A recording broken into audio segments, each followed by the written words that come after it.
এই হচ্ছে বিজয় সরণির অবস্থা। গাইস, আপনারা দেখতে পাচ্ছেন আজকে রাস্তায় অনেক পরিমাণ মানুষের চাপ।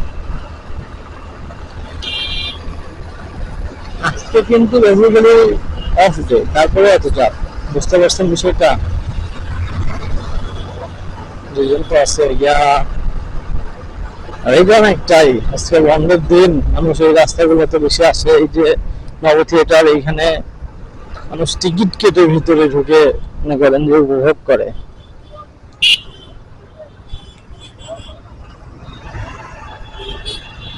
মাশাআল্লাহ মাশাআল্লাহ, কোন সিগন্যাল ছাড়াই পার হয়ে গেলাম।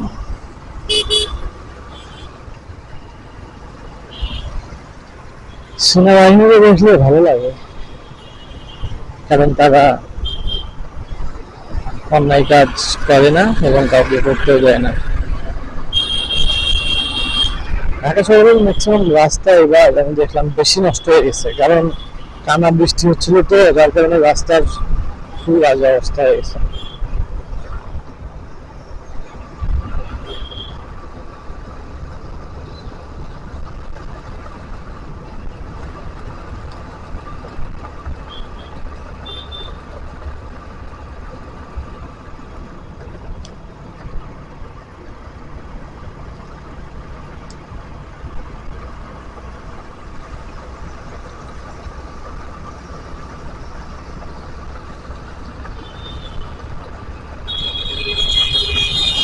আপনাদের মনে আছে কিনা জানি না, এই যে দেখতে পাচ্ছেন এলিভেটেড এক্সপ্রেসওয়ে, এটাতে কিন্তু আমি এই বাইক নিয়ে, আমার এই ব্লু হোর্স কিনে আমি কিন্তু ওইখানে উঠেছি।